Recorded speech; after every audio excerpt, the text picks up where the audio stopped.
Welcome to the homestead. Glad you're watching. Well, we stopped over at the store and got us some garden soil, 10 big bags. And so Lee's got the garden tractor here so that we can fill them up and take them over without having to carry them. And I think we'll probably just leave them right there in that trailer because they are very heavy and it's short day today, so we don't want to waste our time unloading dirt that can just sit there just fine. So anyway, let's get busy. Anyway, good news is I got some propane. Tractor Supply was out of propane for a couple of weeks, and then we also got the nozzle and the conversion to hook the big 100-pound propane tank up to the RV. But before I mess with any of that stuff, it's on with unloading the garden soil.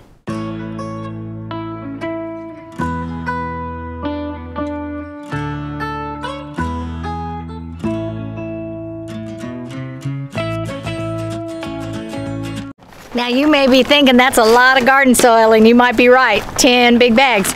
But remember when I told you that it takes one full bag for each one of those buckets?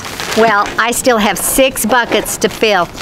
And so 6 of them are already gone. Plus I have several grow bags that I still have to fill, and I needed some nice soil for seed starts. So none of that's gonna go to waste. Can you waste dirt? I mean, Sure you can. I don't know. I don't either. You could always just throw it on the ground and now it's used. Now it's dirt, yeah.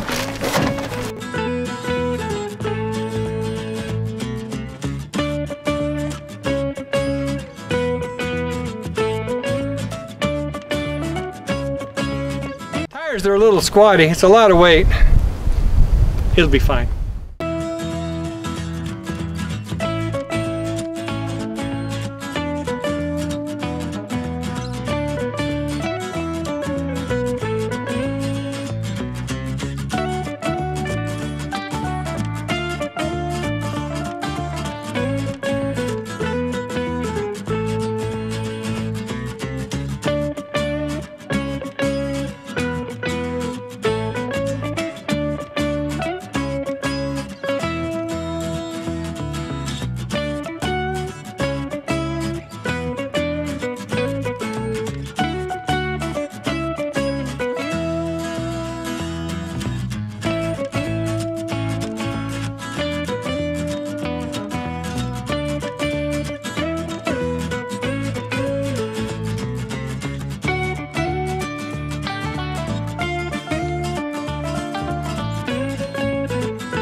I told you I'd have it done before you got back.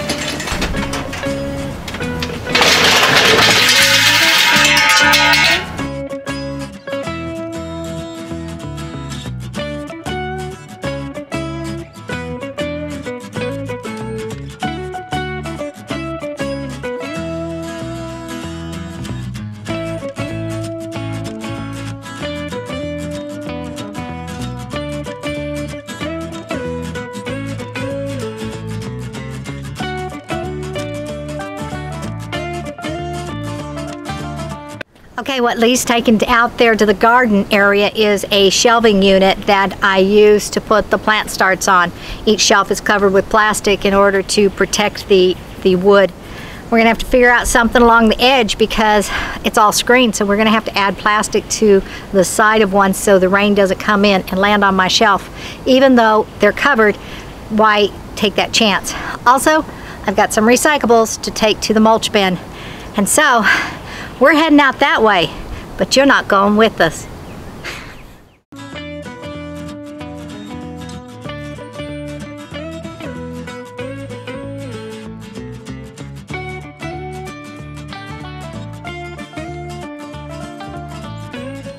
All these pots and containers you see us moving, out to the garden, which you don't see us actually going to the garden, but we're taking to the garden, are all from my daughter's house where I tried to grow things last year.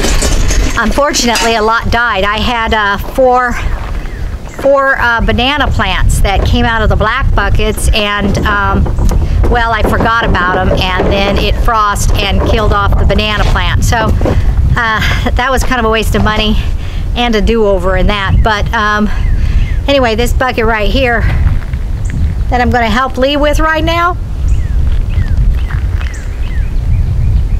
there it is.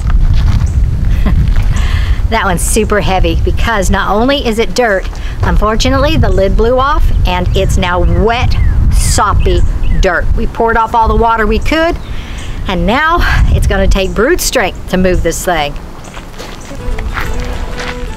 Ready? Uh-huh. 1, 2, 3.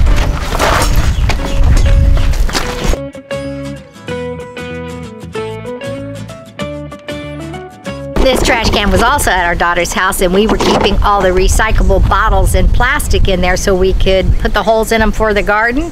Well, we're done needing it at the house, and so we brought it here for Lee's shop. Well, I don't know if you remember, but this pipe here out in front of our property that goes into our culvert is not our pipe. It actually comes from a house, I don't know, 700-800 feet over that way. It's the overflow drain for their septic.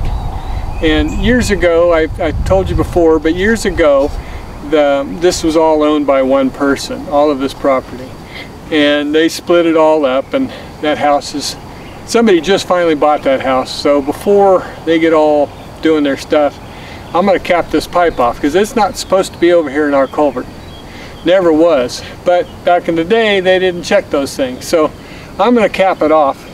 Unfortunately, the PVC glue I have has dried up, so I'm going to have to buy a new can of that.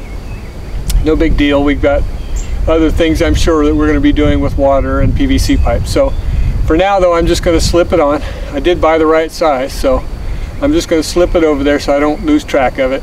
And then when I come up on Friday afternoon, I'll glue it in place.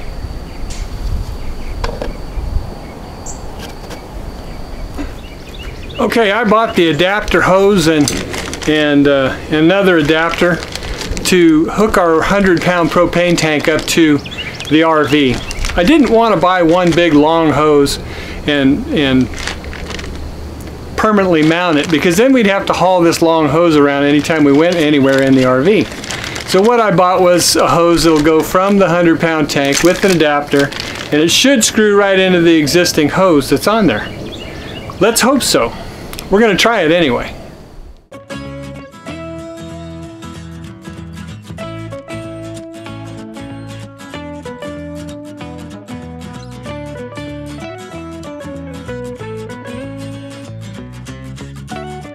Bonus is this one actually has a gauge on it as well.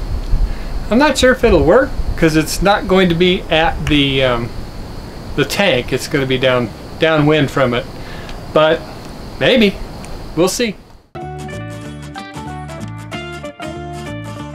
I'm going to have to get a different wrench. This one's a little too thick, so I'll be right back.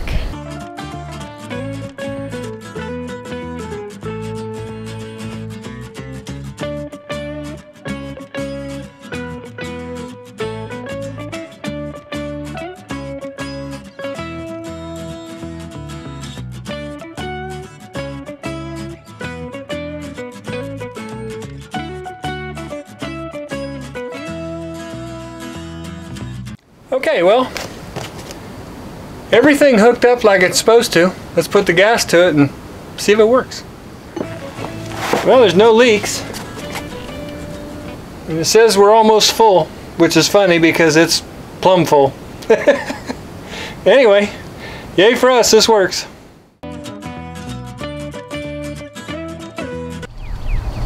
Well, all right.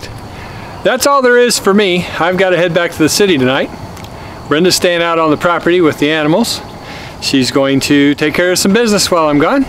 I will be back Friday afternoon or so. Just a couple days. Anyway, thanks for watching. We really appreciate it. God bless you. We'll see you next time on the homestead.